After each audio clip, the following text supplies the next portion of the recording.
Boom, and we are live, guys. Welcome to another episode of Elevate Your Mind. Today, we've got another Everyday Extraordinary, our series where we bring everyday people like you and I to the forefront and nitpick on their mindset, on the tools that have produced them phenomenal success, whether that be in business, in their life, in their relationships, in their mindset, financially, wherever it may be. Today, my guest on the pod is Morgan Gillis, a social media marketing coach and entrepreneur from Canada who helps her clients hit 10K sales months, mainly through Instagram. Morgan's story, as you'll find out, is anything but conventional, but has led her to hitting multiple six-figure months with her marketing and business strategies. Morgan, it's an absolute pleasure to have you here, and I'm looking forward to deep diving into your mindset. Welcome to the podcast. Cool. Thank you so much. I'm stoked to be here. No, very, very pleased to have you. First things first, let's get straight into it. Tell us a little bit about you. Tell us about your background, where you're from, and ultimately what's brought you to where you are now. Yeah, totally. I'm like, man, how deep back do we want to go in this background thing? But yeah, long story short, what I do these days is I help coaches sign clients using Instagram. So helping them with marketing, helping them with sales. And yeah, like, what do you want to know about the background? Is there anything in particular? Yeah, tell me where it all started for you. Where did you grow up? Tell me the background of where you grew up, and then the path that you got to ultimately where you're sitting in front of me now. Yeah, I totally. want to know Okay. everything here. Yeah, so I'll try to make this somewhat brief. But I would say let me just go back even to high school for a hot minute and say, you know, there's that stage where you're like 17 or 18 and you feel like you need to make a decision on what you're going to do for like the rest of your life. And so I was in that decision making process, and I did grow up sort of in the middle of nowhere, like East Coast Canada, almost as far east as you can go without like going to like Newfoundland or something. And so I lived on a dirt road in the middle of nowhere, and we had like, you know, dirt bikes and four-wheelers and all that sort of like fun stuff. And so when it came time for me to choose like a career path, I was like, okay, I think I'm going to choose like forestry school. I wanted to be like a park ranger, because they basically like, you know, they're like kind of like a police officer, but not quite that much, but like more outdoorsy. And I was like, oh, sweet, I could get paid to like drive four-wheelers all day. I'm already doing that. Amazing. Let's do that. And then I kind of graduated from that, did my 2 years at like forestry school. And then I kind of got to the end of it and I was like, I don't think this is it. And I only chose this because I thought I was going to really love it. And I wasn't going to get paid as much. Like I probably could have made more, but I was like, oh, I don't know if I'm not really going to get any of the things I'm looking for here. So I was like, okay, let me just go into engineering and then I'll make really good money and I'll just do what I want in my free time since I can't find something that I love. And then I got into engineering, and like, you know, 1 year in, I was like working a summer job and I was like, man, I see what's going to happen here in like 5, 10, 15, you know, 20 years. And like, I think my soul's going to die.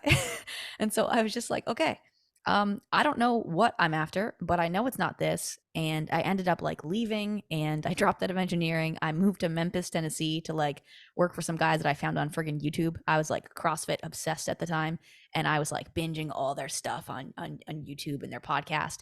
Um, and eventually I was just kind of like, what if what if I could work for these guys? Like, what if I could learn from them? I don't know how the frick I'm going to do this. But anyways, I somehow got the dude's email address and I sent him a message and I wrote him this essay and I was like, I'll come work for free. I have nothing to offer except for I'm really in it to win it. And I'm like an A player.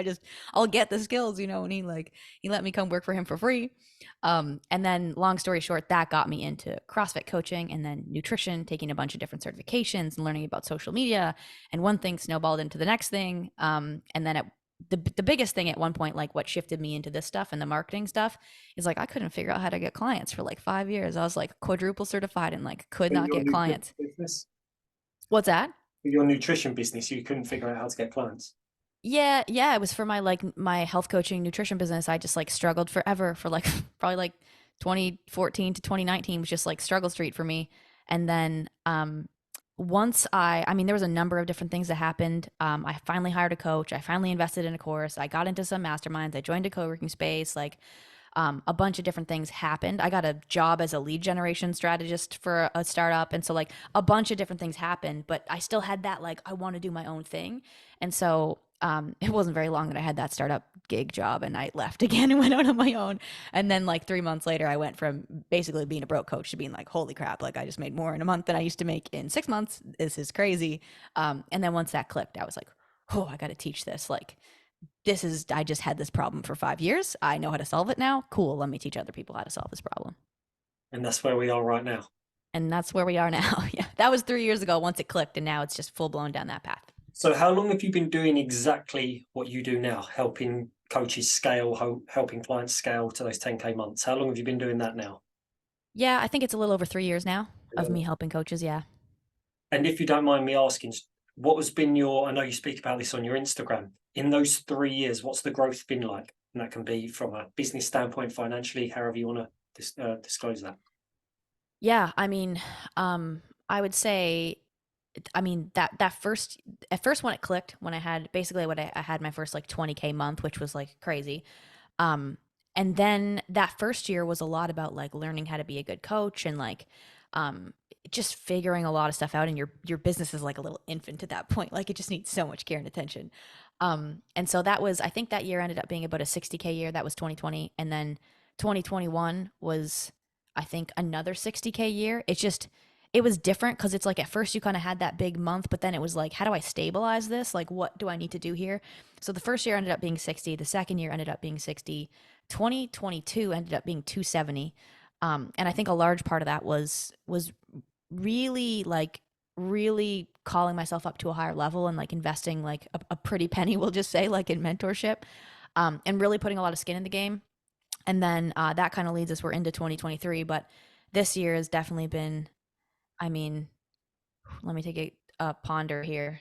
I don't know, maybe we're at 200 already this year in So we're on course 2023. to be the biggest one yet.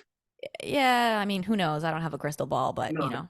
And thank you for sort of disclosing. And it's yeah, not I have no worries. not to be too nosy into that, but it's to really impress upon that's been a 3 year journey, but it Yeah, hasn't been a 3 year journey. I suppose this has been an ever sort of growing goal of yours and an ever growing growth of what you've been doing, I yeah, suppose, since we said forestry school, and then it was into what was after that? Sorry, engineering. Yeah, no worries. engineering, and then you moved to Tennessee and worked for the guys, and then it was like lead gen, boom, and then from Yeah. that point it was the shift. I mean, I'm interested to know Hmm. what then. What was the moment for you? Because you gave us and thank you, because you gave us such an in-depth background there. But one thing that I always talk about, and my listeners will always hear from me, is I say that change doesn't take time.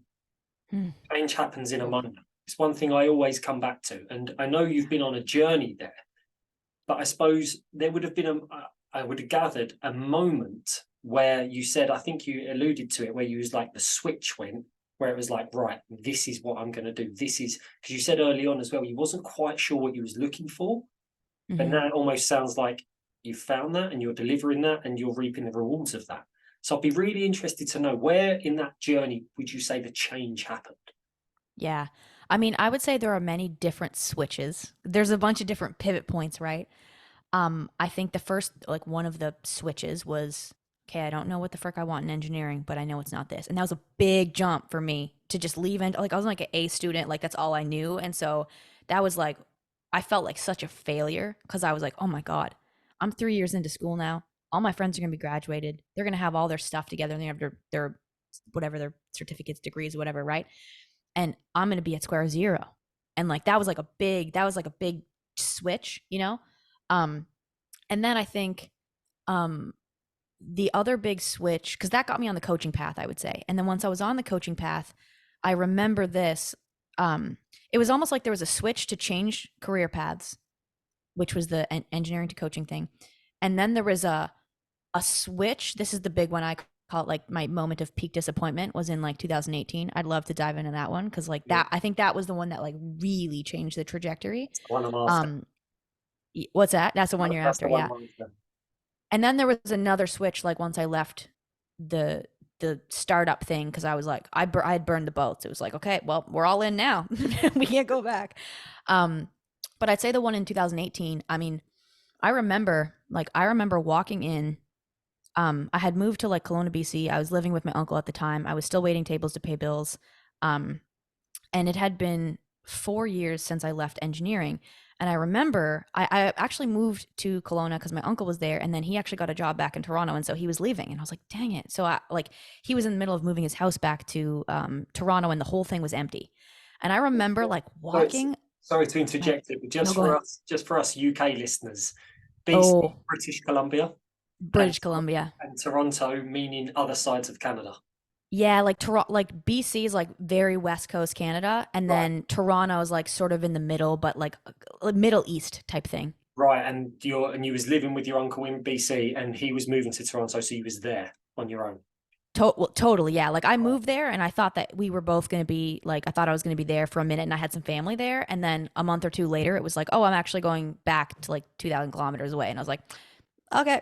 Right. Okay. So I remember he was like moving all of his stuff out of the house, all the movers had come, and so there was nothing in there. And I remember like one night, it was like 1:30 in the morning or something stupid, and I like walked up the steps and I turned the key and I opened the door, and it just like opened into like a black, like empty dark space. And like to me, it's like this weird thing that I was just like, this is my life right now. Like that's what it felt like. It felt like the house like signified my life. You know what I mean? And I was just like, oh, like how did I get here? Like fuck. I'm so well, I don't know if I can swear on this, but Do. can I? Yeah, do. Okay.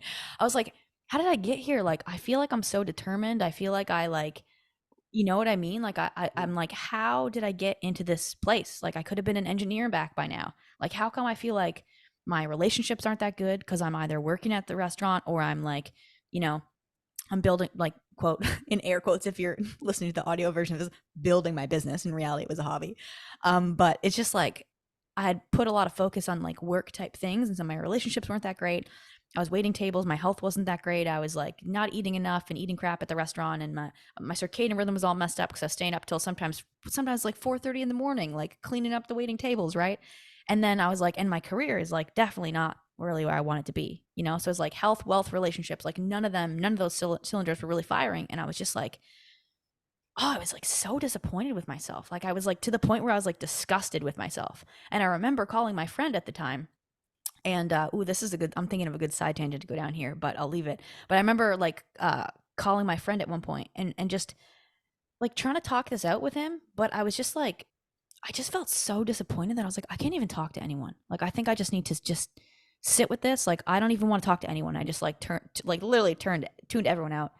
And I remember maybe it was the night after or something, but like just sitting outside in the backyard and like I had this fire built and I was just staring into the fire and just like thinking about how shitty it felt. And then I had this epiphany. I was like, you know what? I don't know how you did this, but somehow you've attracted all of this. Like, this is your doing. I don't know how you did it, but you did it. And you need to undo it. And we need to make a change. And that was like that switch that flipped that made me start thinking, let's get around like-minded people. Let's join Toastmasters. Let's join a co-working space. Let's join CrossFit. Like, you can't keep doing it. Like, the conclusion I came to was like, you're trying to do this all on your own. Mm. And this is not working for you. And you need to get around people that are going in the same direction. And that was that. I think that was that really unlock for me. That was in 2018. But it was only a year later that things really started to click. And then it was 6 months later that I was like, oh, we're full time in this. So does that make sense? Absolutely amazing. I think there's so many little golden nuggets of insight there because you've said that there was that moment, and then that moment was the catalyst. But Yeah. then from there, and I'm interested for you to share on this, and then I'll maybe add to it after. So after you've had that moment, you've stared into the fire, you've had the realization, and we all have it. We have these light bulb moments where it's like, no more, enough's enough. I can't continue to live like this, whatever it may be. And we get to that moment of change. But I'm interested to know because I've had conversations where people have got there, but then they don't do the final piece of the jigsaw, which is then to act on that. So I'm interested to know for you in that process, as when you get to that realization, what are the sort of immediate steps that you may have done over the next couple of days, weeks, or whatever it may be to just put that ball into motion, get that momentum going? Yeah, totally. This is a great question. So one thing that I would say is like, and I kind of want to, I think this is a really key piece. Um, it ties into that. It's like the precursor to that, if that makes sense. But I think the first thing was realizing like how disappointed I was and like taking stock of that, like honestly kind of harnessing that negative emotion of being like, wow, I Great, hate it's a great this. changer. Yeah, it's like a pain Right. point to change. Oh, totally. It's like just Mm. jabs at you, right? Um, so I think harnessing that moment was really good. And then I think, and this is actually a big, almost like a big thing in like the manifestation world is like you may not know what you like. Sometimes people don't know what they want, but they know the opposite of what they Mm. want, right? You may not say like, oh, I want to make 100 grand a year, but they're like, I definitely don't want to be in debt and be broke and not be able to pay my bills and like all these things that are like really painful for them, right? And so like that contrast, I think all that pain allowed me to be like, okay, well, what do you want? And I think at the time, um, well, for one, at the time, I had this guy that I was dating, like, really made me think bigger. He just thought so much bigger than I did, and I was like, wow, you are literally crazy. And so that was like in the best of ways, right? But that was one thing. And then I started reading, you know, the book Think and Grow Rich. Yep, You ever read that Napoleon one? Hill, great book. Yeah.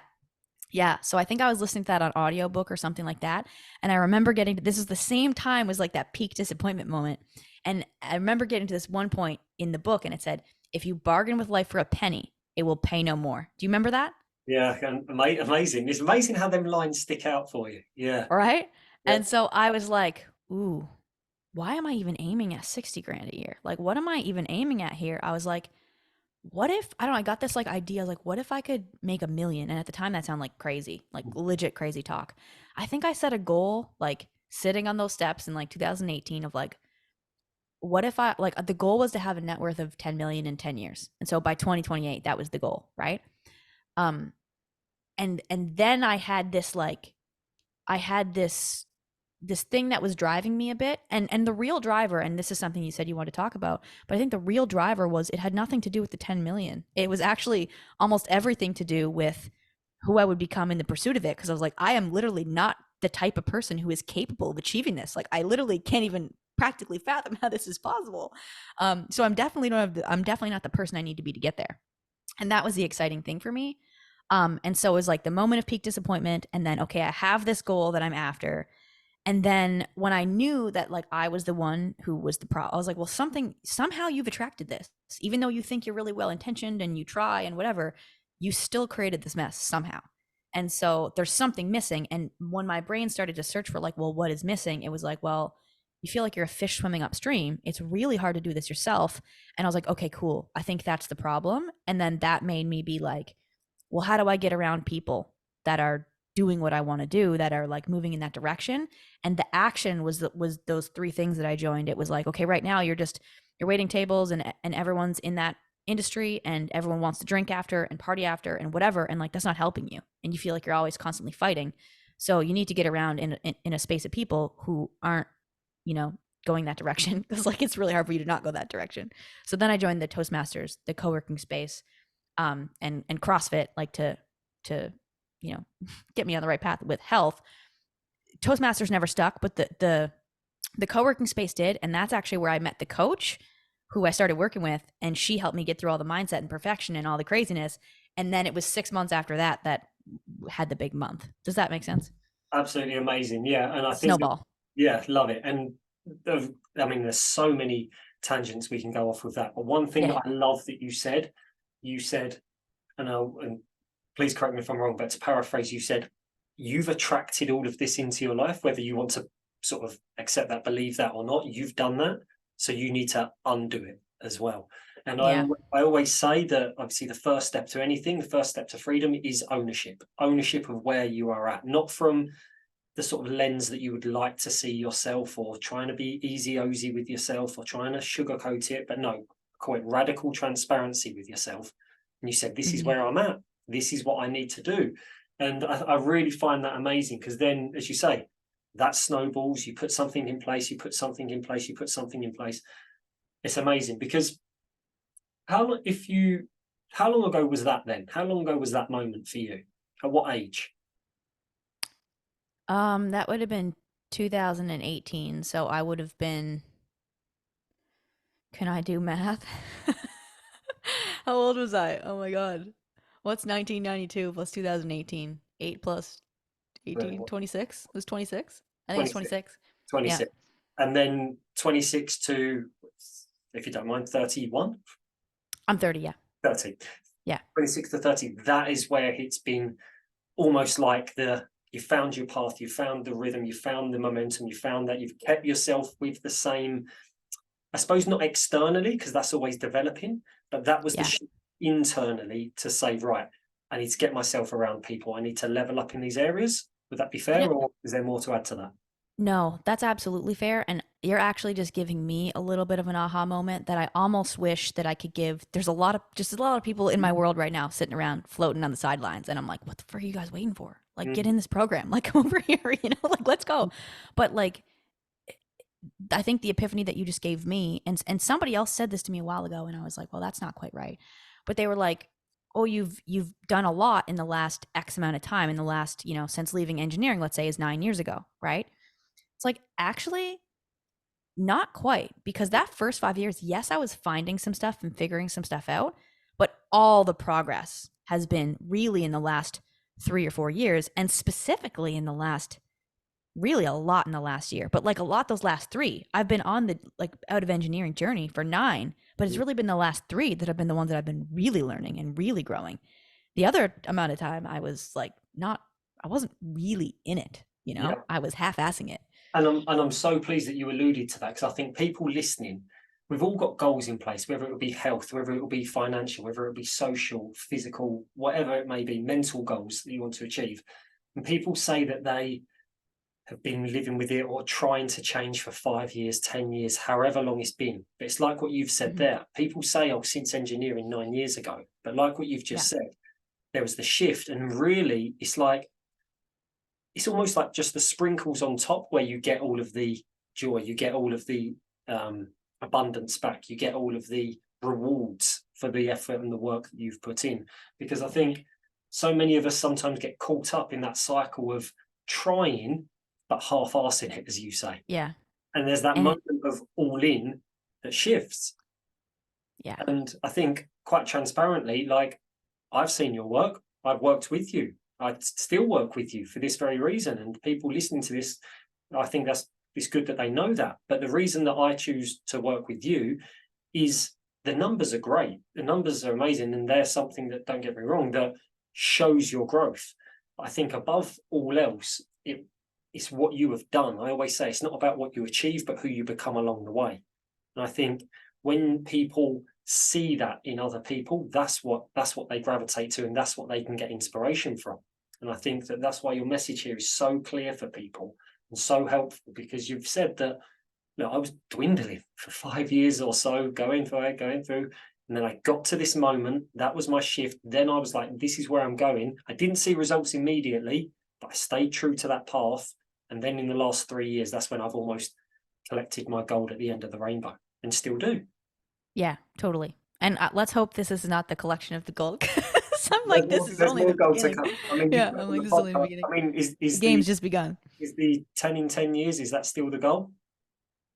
I don't know if that's as much of the goal. I mean, it could be. I'm not so attached to that anymore. That's not what you're Now driven. the thing is like, what's that? You're not driven by that as much anymore. The external. Um, I mean, well, I still am, but it's like it's not. It's strange. The external really is just a way for me to measure progress, I think, more than anything else.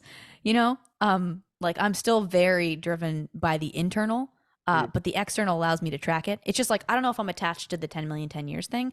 Now what's in front of me right now is like I want to build $1 million business. Like I know it's right there. Like I know it's right there. I'm like, cool. Are we going to extra commit to this? Like we could do this. Like this is not that far away, you know? Amazing. Yeah.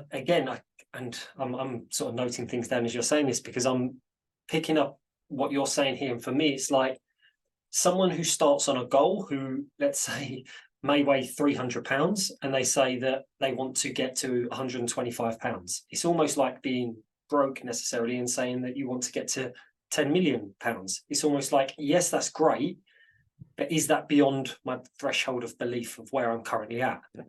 And I think it's great to have that as a marker.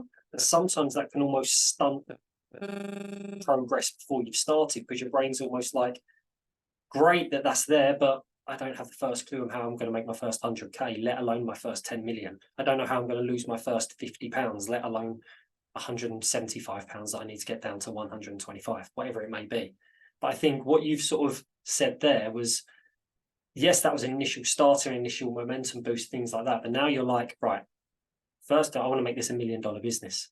And then when you Right. get to that $1 million business, I imagine, and don't want to put words in your mouth here, but I imagine that will then reset and it might be a new goal. That might be financial, it might be something else.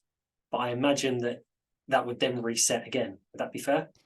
Yeah, totally. Like I think the thing about the 10 million 10 years is like it was such a big goal that it allowed you to not give a crap about any sort of failures that happened because you're like, I'm 10 years out. like like I'm doing exactly what I should be doing. Like it was such a far expanded timeline that it gave you so much time to not have it figured out or not be, having everything be a success, right? But then within that, there's always all these milestones like, okay, cool. I want to hit my first 20K launch. I want to hit my first 40K month. I want to hit my first 100K year. I want to hit my first 100K month. It's like there's all these little goals in between, which like keep you motivated. But then it's that bigger picture, like longer term thing that's going to take a decade, um, that I think allows you to not freak out so much when the micro goals don't really go your way. Yes, because there's a bigger picture to what you're doing and ultimately trying to achieve. Totally. Yeah. Perfect. And so let's circle it back a little bit then. So I know we're really breaking it down here. You've made your shift, you've had your fireplace moment, you've got the wheels in motion. Let's say between that moment to, let's say, the end of 2021, because I know 2022 there was big exponential growth as there's been in 2023. We Hmm. hope it continues that way. But to the end of 2021, where you just had, say, back-to-back 60K months. So in that 3-year period, 2018, 2019, 20 and 21, 3-4 year period there, Hmm. what would you say was your biggest obstacle, not in terms of a business sense, but for you personally to continue on that path? What was the biggest obstacle that you found in terms of staying true to, no, this is what I'm doing now, this is how I'm going to follow through, this is my path, this is what I'm going to deliver on, I'm going to find out more? What was Hmm. the biggest obstacle there? From like 2019 to what year? Yeah, so to the end of 2021. Into 2021. So kind of like that sounds like it's that time of when I was in the lead generation thing and then I shortly after that left and then those first 2 years which were each like 60K years. That's Yes, what you mean? that's the one. Yeah. Um and what do you mean like biggest obstacle? Cuz you said like not necessarily business-wise? No, because what I mean is, obviously, people listening to this, myself included as well, we set off on a goal and we have this goal that we want to achieve. And at this time, you might have your 10 in 10 years or whatever it may have been. Mhm. But you and I both know that success isn't just a steady on ramp that continues to climb. There's some little challenges that we face, and there'll be Yeah. naturally business challenges. But I'm interested that from a mindset, psychology, a behavioral point of view, what were the things that you found yourself wrestling with? Was it like discipline? Was it motivation? Was it Mm. maybe when you wasn't seeing the results, staying true on that path? And if you did have those obstacles, how did you overcome them? Yeah. Hmm. Was it discipline or motivation? I don't know if it was discipline or motivation. Right. Um you're really getting me to think here. I haven't really thought about this. Um, I feel like one of the most challenging things, and I don't know if this is what you're searching for, but I feel like one of the most challenging things for me was staying out of scarcity mode. Mm. Like, like not letting my mind like default to scarcity and like trying to keep it on abundance, Cause like, Like focusing on lack or not having or loss or things that basically, yeah, are y- not in your life. yeah. And like you don't have a consistent paycheck, Mm. right?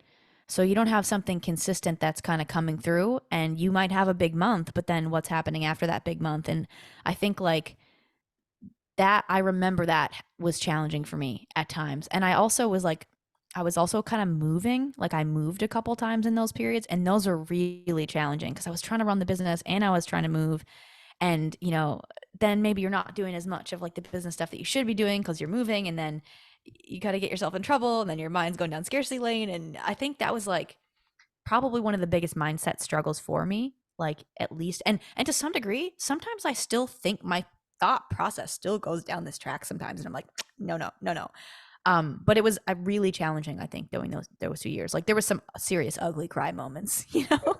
So yeah, and Yeah. I think again, I keep coming back to it, but it's important for people to hear, because for someone who's had such great success and continues to, and the foundations you've laid, it's not all plain sailing. There's those moments Yeah. of, but I'm interested, when you had those moments, what was ultimately your, I suppose, your guiding force to say, come on, Morgan, we're on this? What was your shift? Because I think the scarcity mindset, as you called it, is something everyone faces, whether Mm-hmm. it's a physical approach, a financial approach, whatever it may be. I think that almost avoidance of pain is what drives people. But Mm-hmm. too much focus on that pain is almost like what we know in the manifestation world. It's like, well, you're going to bring that into your life if you're focusing on that. So what was the sort of always, how was the way that you always brought yourself back onto the path? Yeah. And I think for the record too, I think there's a clear distinction. Like you can and I've noticed this with myself as I used to feel that pain or like experience that fear and sort of let it paralyze me. Mm, Like I'd let that negative emotion kind of paralyze me. But now when I feel that, I kind of let it crack me into shape a little bit. I let it kind of crack the whip. So I almost let it motivate me and be like, do the things. yeah. Um, but I would say I think the thing that really helped me was I actually did work with a mindset coach in it was late 2019. Like it was 6 months before, like it was just before I left that. Actually, no, I left that job when I was working with her. But anyways, I worked with her, and she really taught me like how like in a. I think this was like I really really tangibly learned like where focus goes. Is it focus goes, energy flows? Yeah. Yeah. Some am I butchering that from No, Tony? you've got Do I it. got You've it got right? it. You've Okay. got it. I think like that's where I really, really deeply learned it was honestly from the work that we did together. And I think what I always went back to every single, and I still do this, and it's so helpful, is like I had experienced, because like when I had left that lead generation job, I left, and a month later, COVID happened, Mm, and then like at that time we nobody knew what the heck was going on. The stock market was crashing, nobody was outside, like it was just like the world was ending as far as I was concerned, right? And everyone, a lot of people were like very negative, and I remember my mindset, like watching my mindset go down scarcity lane and be like, oh my god, like fear, stress, anxiety, worry, like oh my god, I shouldn't have left that job, da da da, like what happens if I have to go back to the restaurant, knocking on their door like hoping to get a job, and I'm like oh my god, there is no serving jobs, like I'm totally screwed, what if I can't pay rent, and just like watching my mind just like run away from me. mm, And then I was like, okay, wait. And I had this awareness. I was like, okay, if you leave your mind on this thought process, you're going to create this in your reality. If you keep going down this path, you will attract this to you. And you know this because of the work you've just done with this mindset coach. And so you know that you have the power to change your focus, put it over here. And I became like, with the COVID thing, I was like, holy freaking crap. Like, I literally wouldn't entertain anyone who had anything negative to say. And I decided in that moment, I was like, this is going to be the best thing that ever happened in my business. I just decided. And it was because I freaking decided, right? And so I had that experience to pull from, and I'm like, ooh, I've been here before. I've experienced this before. I've saw my mind going left. I decided to make my mind go right, and I committed to it, and I wow. shifted my course. And so every single time after that I got myself into those scenarios, like I'm like, oh, what if I, F up this launch or whatever? I'd be like, oh, okay, I'm feeling these negative emotions because my brain is thinking about exactly what I don't want. And if I leave my brain over there, it's going to create that. And so then I was like, okay, what do I want? And then I would reset my focus to what I wanted. And then I would start taking action on that stuff. And so, like, that was like the little mindset hack that I kind of had. And that's just a simple reframing your focus. And as you said, literally Yeah. where focus goes, energy flows. And Yeah. that's exactly where it's gone. But again, so poignant, because I think so many of us, and again, no one's robots. We all experience emotion. We all have that moment where it's like, oh God, what's going to happen here? Mm-hmm. But I always say that the elite performers, the top performers in anything, it's not that they don't experience or feel it or almost experience that first initial emotion, but it's they don't stay there. There's Yeah. that initial feeling of what, oh, and then there's that shift. Yeah. You know? And it sounds like that's really what you've created for yourself there. I'm just chuckling to myself because it's like it's so crazy, but you still experience this like literally to every degree all the time. Like I love that I'm going to share this. Like last night I was going to sleep and like I had thoughts like that last night as I was going to sleep because I just moved to like a new city and I've been, I just just gone surfing, like Yeah. I'm actually like flexing a little more of the like not going as hard on the business stuff right now. I'm like doing a little more life stuff right now. And I was going to sleep last night and I was like, I had those thoughts of like, oh, what about this? And are we on track for this? And almost like a little bit of that like scarcity type of mindset starts to creep in. And I was like, no. And number one, use that to motivate you. But number two is like, that's not what we're focusing on. And then I woke up today and like it's just so funny. You open your DMs and then there's inquiries and then like you watch your brain like you're like, oh, everything's fine. And then I catch myself though and I'm like, no, but you can't let your mind be like that. You can't let Mm. your mind have this, fear thought, whatever, and then, have this external thing that happens and then be like, oh, everything like you have to be more in control than that. You know what I mean? Like you can't let these things that go wrong get you focused on scarcity and then these things that go right pull you into a bunch like you have to control that focus. Absolutely. I always say that you have your mind and you have like the universal mind. Yeah. And like the universal mind is that mind that's like, is that really the right thing to do? Are you sure Yeah. you can do it? Is that, and we feel like that's us, but it's Yeah. not. But that can sometimes, unless you're standing guard at the door of your mind, exactly as you spoke about, it's almost like that can swarm you. Yeah. And regardless of like what you've said, whether you're sitting by the fire pit, whether you've moved to Tennessee to work for some guys, or whether you've making 200K in the first 6 months of the year, that's Yeah. still there. That's Yeah. still there. But Yeah. the big difference is now you're like, no, I'm in control. And I think like a key thing, and I don't know if this is going to be helpful for the audience or not, but like I think a key thing is something I've noticed I have to be very mindful of is not letting these little micro external things that I actually don't have as much control over influence how I feel and having how I feel be very like fully influenced by what I'm doing and the actions I'm taking and the behaviors I'm doing. Because, like, for example, I still have times where I'll post something and it doesn't get the engagement that I want.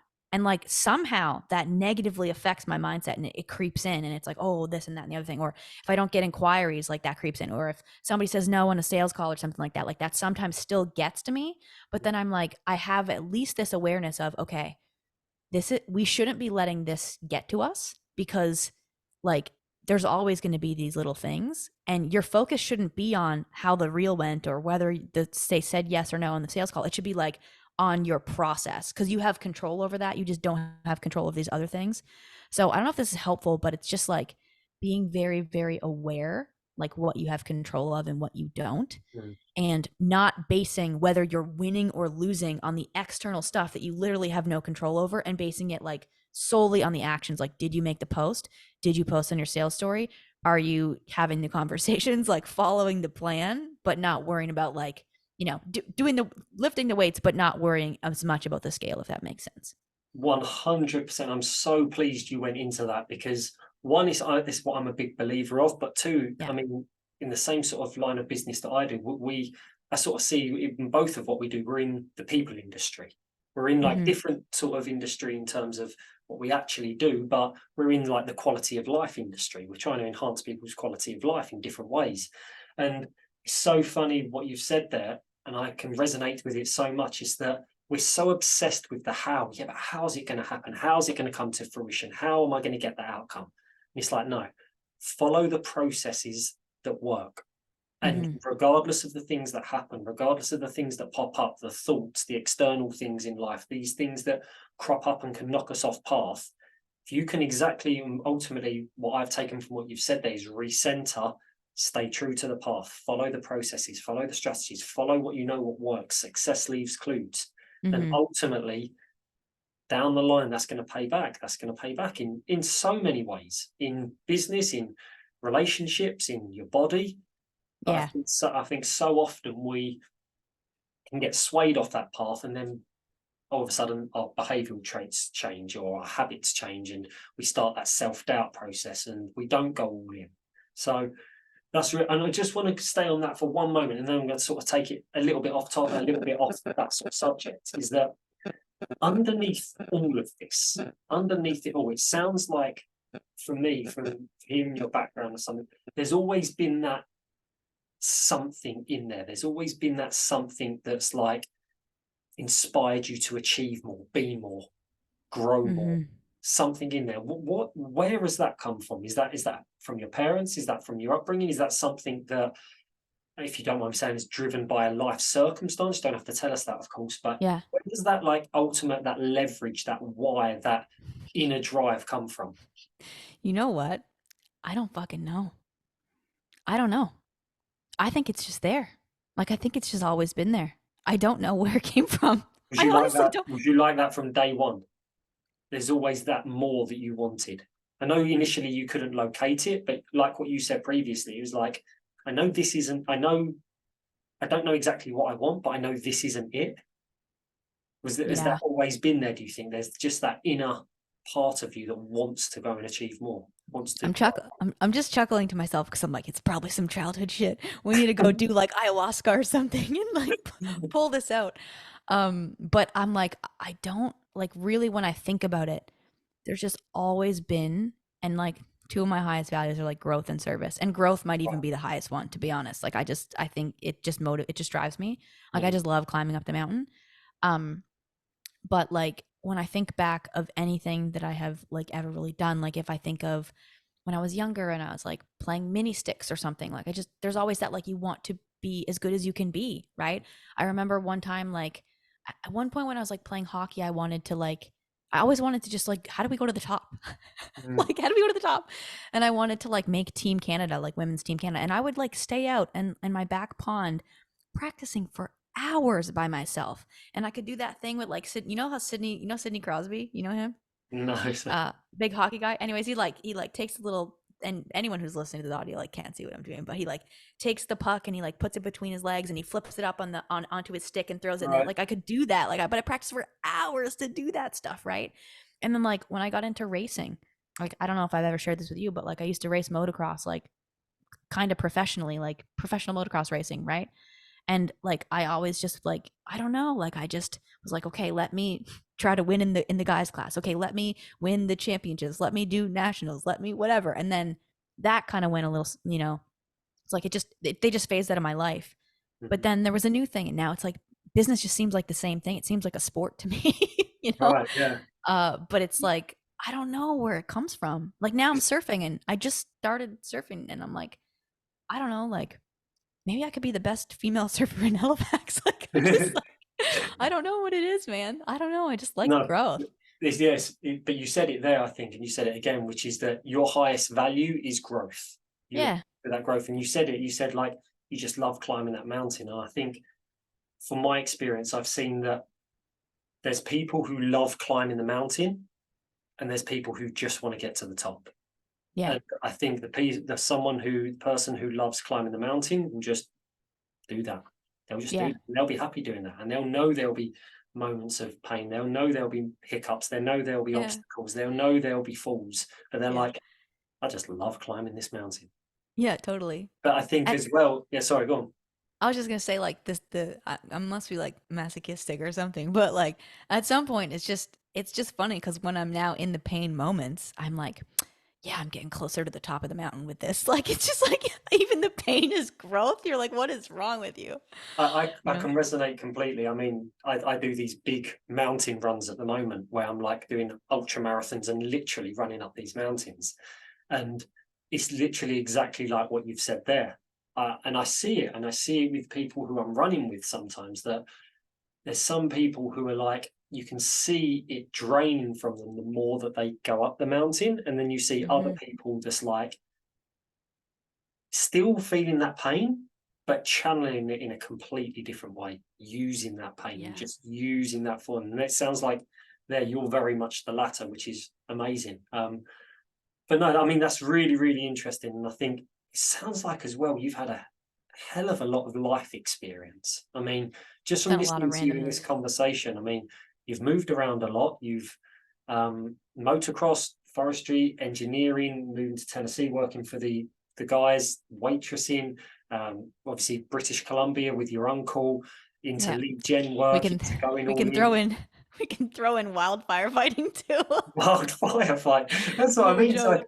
I think all of this sort of stuff, it's almost like, I mean, to quote to quote actually firefighting, to quote David Goggins, it almost like calluses your mind a little, doesn't it? It's almost like in the sense of not hardens you, but it Mhm. you just become a little bit more worldly wise, and with that comes perspective. I think that. Sorry, go on. No, no, I was agreeing a little bit. Yeah. Yeah, and I think that that's really so insightful because I think once you have those experiences as well, it pushes your mental and emotional threshold.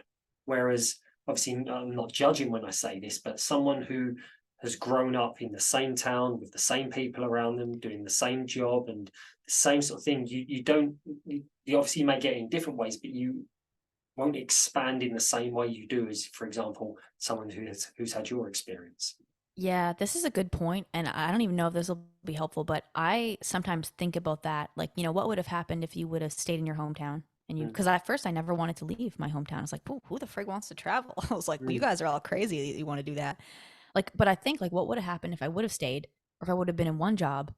I think like I think the gift of all that, don't get me wrong, in some of those earlier years, like 2014, 2015, 2016, there was honestly like, there was a lot of loneliness in there. There was a lot of struggle. There was a lot of, I don't know where the frick I'm going. Am I in the right path? And questioning and confusion. And like, there was a lot of those emotions. But I think like the gift of having gone through a lot of different things, having moved a lot, having just pushed in a lot of different directions is like, I think it almost reminds me. Do you know who Wayne Dyer is? yep, Superhero Wayne Dyer. yep. He talks about like the palm trees don't break because they're flexible. Like if they get into a big storm, they don't just snap in half. They bend and they're flexible and they can get moved around and they're still fine. And I think the one advantage that that gives me is I'm very very adaptable. And I think that if I hadn't had all those experiences, I think I would be more fragile. Like I think like a life situation could come along and it would be such a big change and I wouldn't be used to it that I would be like, "Oh, damn, I broke something," right? But now it's just like I don't know, everything's so dynamic, especially with running your own business. Like I think it makes you more flexible. It just makes you more adaptable, I think. Yeah, absolutely. And I think it's important to note that if you're listening to this and you're thinking, "Oh my God, I haven't had 74 jobs and I haven't traveled around and I haven't done this," like that's not the end game. I think it can be as simple as like what you said, surrounding yourself with some new people with new Yeah. perspectives and things like that, because Yeah. that's what's going to broaden horizons. That's what's going to open up different thoughts and ideas and values. Yeah, and I think you can do it in so many different ways. Like Mm, you could do it, you could just pick like going to the gym and put getting outside your comfort zone in the gym, you mm, know? Or like right now, something that I'm exploring in my life is like I haven't really been on the dating scene very much, but I'm like, okay, let's try Tinder and Hinge and all this stuff. And like that's a totally new, like that's kind of a new thing for me, right? And like sometimes that's like new and weird and uncomfortable and whatever. Or like surfing. Like mm. I'm not that great a surfer right now. And like I went out Sunday and the waves were probably too big for me. And there was like a bunch of like Australian dudes out there and they're like yelling at me. Like they were like, "It's too big for you out here. Get out of here. Don't touch my wave." Like all this stuff. And I'm like, I don't even know what's going on here. And that was so uncomfortable. Like, you know, but it kind of pushes you outside of that comfort zone. So you don't need 75 jobs to do it. You could find Yeah, anything that feels uncomfortable for you and just keep going. and again, I circle back to this, but all of those same things, even if you're someone who's first getting into their own development or elevating your mind or thinking about change, I Hmm. mean, what I'm picking up from what Morgan's saying here as well is that all of those things when she first started, and feel free to interject at any stage here, Morgan, those first things when you first started, the thoughts of scarcity, the feelings now of being a bit uncomfortable in new situations, down the line where someone would say externally you've been very successful, you've still got those, yeah, in quote, you've still got those um, feelings, you still get those moments, but Hmm. it's like, no, you continue to push those boundaries in those areas. And that's what breeds more success. And it comes back to staying true to that path, like what we spoke about previously. Totally. Yeah. It's funny. I just want to take it a little bit off of that because I know we've Go for dived it. quite a lot into you and your mindset and obviously Hmm. the behavioural side of it. But as someone who has had again, we'll put it in quotation marks, that success Yeah. in your business. I mean, success compared to where we are in 10 years, we'll be looking back at this. But Totally. I'm like, I look at like Alex Hermosi or something. It's yeah, like, exactly. I'm a minnow. But I'm it's poor. great. You But that's a know? great because that keeps you going though, Yeah. doesn't it? That keeps you like there's Yeah. more out there for me. There's more. Yeah. It's amazing. But as someone who's had, again, we'll put in quotation marks, that success, Yeah. how Sure. how do you find times to maybe excel and find success in other areas of your life? I know you've touched on it there that you're looking, I know you said it earlier that you've almost let the business have a little bit more of a backseat and you're exploring other areas. Has that been a conscious effort? Has that been a way that you've tried to find balance? Is that something that's important to you? What's been the thought process behind that? Yeah, it's a good question. I think the way, and I don't know where I pulled this framework from, maybe it was my old boss or something, but I think the way that my brain works is the same way that it worked when I walked in that door and I was like, health, wealth, relationships, every area of my life I'm not happy with right now. Like, I have this understanding that when I'm like the most fired up, every one of those cylinders is firing, like health, wealth, relationships. And then sometimes I put like a personal category on there. But like I like to be making progress in each area in some way, shape, or form. So like right now with the health stuff, I actually liked working so much in like January, February, March, April.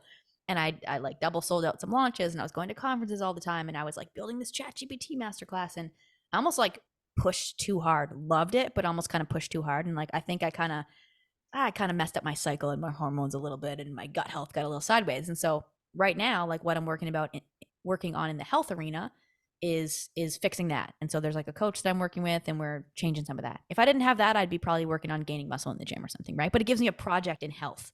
Mhm. And then in wealth, I have my project in wealth. It's business stuff and it's cool. How do I grow my net worth, right? Which primarily is through business stuff. So that's like a project there.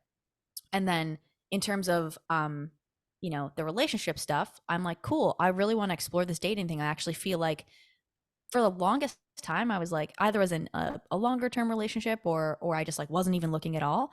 And now I'm kind of like, okay, I'm actually ready for that. I feel like I've gotten mostly of my stuff together. Would like to find my person now. And so now it's like it's almost like that's to some degree a project too, you know? Mm. It's like let me try this out. Let me figure out what I do want and what I don't want and get all this clarity back and forth. And so that's a project. And then I think like on the personal side for me right now, it's like surfing. But on the personal side for me, it could be buying a house at some point. But it's just Mm. like how do you get these cylinders kind of firing? And I think I try to stay balanced in that way. Like every week I'll kind of like do a recap of how did health wealth relationships go? And next week, what do you want to do in health wealth relationships? You know? Amazing. Um and I think that keeps you more balanced. Because if you're only like the dangerous thing is if you only get focused in on one and that one's not going very well, you feel like shit. Yeah. So yeah. Yeah. And again, you're giving so much insight there because what you said there at the end is so true. Is that often we bury ourselves, and I know I've been guilty of this. You bury yourself in that one identity, but Yeah. then if that goes, we say in England, if that goes to pot, like Yeah. if that goes to pot, Not good. we're down struggle street because that is Yeah. all that you see yourself as. But Yeah. when you're a business owner, when you're a partner, when you're a golfer and you're a surfer and you're also a chef and do all these types of things, and you're also a CrossFit athlete in your mind, you have so many different things that you're almost like spinning the plates. Yeah. It's like you're finding happiness in loads of different areas of your life. And then from what I've found, and tell me, I'd be interested to know what you think as well. From what I've found from that, I perform better in each of those areas as well. I think so Because too. when I step Yeah. back into my business, I'm like, yeah, other areas of my life are great. I've got more mojo here. And because I'm not so fixated on that all the time, I feel more Mhm. fresh. I feel more dynamic when I'm stepping back in. I would agree. Yeah. Like I think the times when I get actually my best content ideas, it's probably when I'm driving back and forth from Mm, the beach, you know? yeah, right. Yeah. Yeah, Yeah. yeah, absolutely. It's like you're in state. Amazing. What's again, you can take this as deep as you want, Mhm. and it's sort of going to conclude where we're at, and then I've got a little bit for you after. How would you define like your happiness? Mhm. So happiness for Morgan, Mhm. what is that Oof. to you? I know it, man. What is the blueprint for you? I know the answer to this so Okay. easy. It's being in the arena. That's the answer. Right. Um there's a I've maybe shared this on Instagram before, but there's a quote by Theodore Roosevelt, I think, Mm, and it's like the man in the arena quote, yeah. and it's something along the lines of like, basically it's like his face is marred with dust and sweat and tears and whatever. It's like strives valiantly, but if he comes up short, at least he fails while daring greatly, or something like that. That's a total butchered paraphrase. So just look up the man in the arena quote. Like pull out your phone right now and look it up. It's great. But it's basically along the lines of like, I don't care if I'm in the arena and I'm absolutely getting my ass kicked. Mm, I'm completely fine with that. I can be in the arena and winning. mm, I can be in the arena and getting my face smashed in. I am cool with either. I'm not cool with being on the sidelines. mhm, And so I think like, that's like the frame I use to make investment decisions when they scare the bejesus out of me. I'm like, cool. Um, do we want to be on the sidelines or are we going to be in the arena? Are you okay with making a mistake? Cool, great. Let's be in the arena and you're going to win and you're going to learn. But I don't want you to sit on the sidelines. And so, what was your actual? I'm forgetting your question on this one. Oh, no, no, you pretty much answered it there. What is your blueprint for happiness Yeah, in that? I think it's just like if I'm in the arena, it goes back to that's all I can control. I can't control the scoreboard. Mm, But if I'm in the arena and I'm doing my best in the arena and I'm trying, whether I'm winning or losing, I'm cool with that. And so, business in the arena, fine. Health in the arena, fine. You're surfing, you're in the arena, you're getting smashed by the waves, the Australian boys are yelling at you, fine. yeah, But don't sit on the beach, you know? yeah, yeah. It's great. It's absolutely great because so many of us, and again, I'm no sort of shining light with this. I've been there in many areas of my life. We sit on the beach, to quote, and Yeah. you're like, will I be happy if I get in the waves? Will I be happy if I get smashed up by the waves? And it's like, you know what? The one thing I can control is actually doing it. Mm-hmm. And as I say, you've used a great analogy there. I'm winning or I'm learning.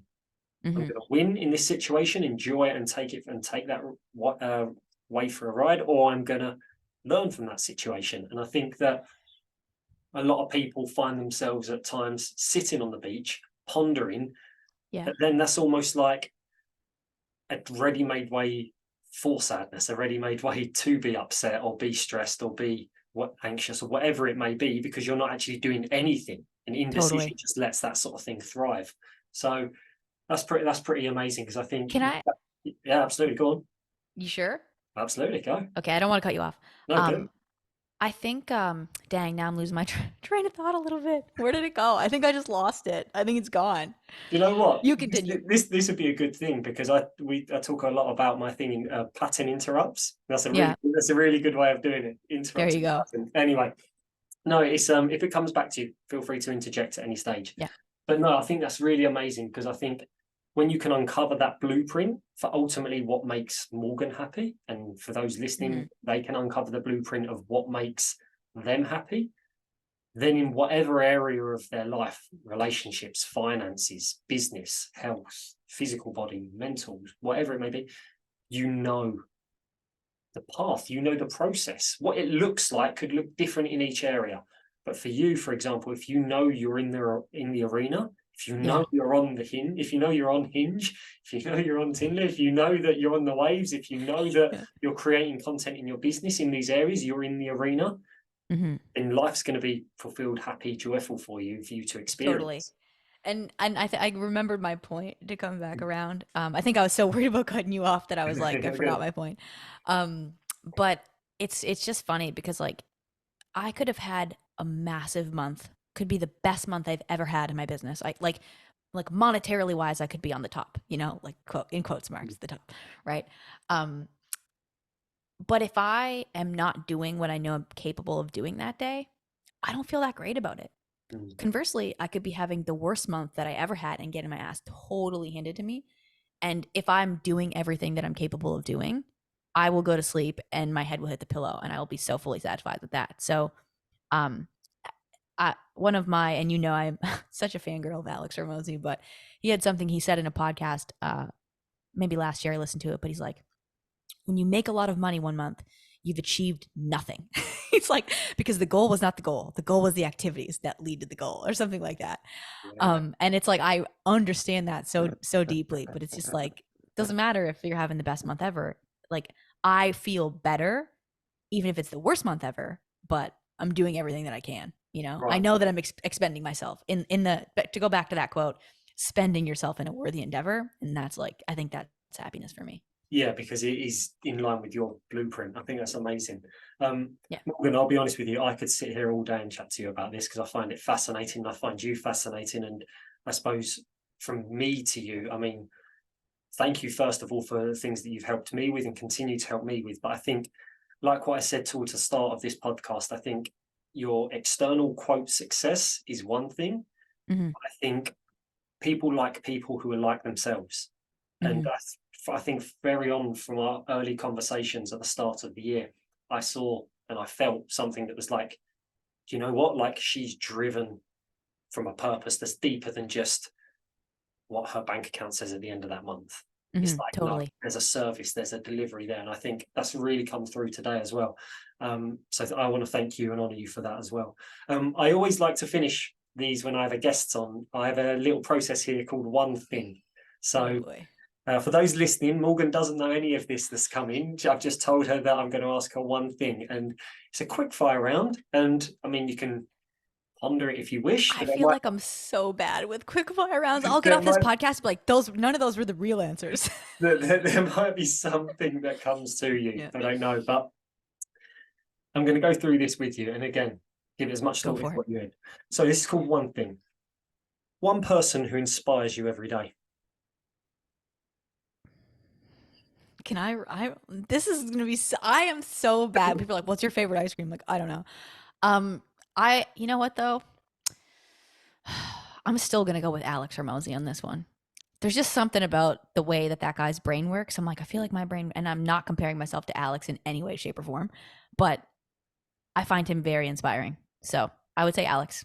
Alex and Moses. And just for Yeah. some people who are not sure who are aware who Alex is, I mean, I think everyone will, but just Alex is who? He's well, I guess he's not actually the CEO. Layla's the CEO, but anyways, he's something to do with acquisition.com. He wrote the book $100 million offers. And I think him and his wife own a portfolio of companies that are worth like 200 million or something like that. Just not, he's like a little bit of a big deal, One phrase to live by. This is so hard for me. Man. Maybe I should have preloaded you. Well, I'm just not good with stuff like this, honestly. We can take the man in the arena. Yeah, we could. Right? I mean, we could. Good, but if there's more, it's not really a phrase, but I mean, we could take it as a quote for sure. I'm gonna think about this and be so mad when I get off the podcast. If you send it to me, I can put it in the show notes. I love it.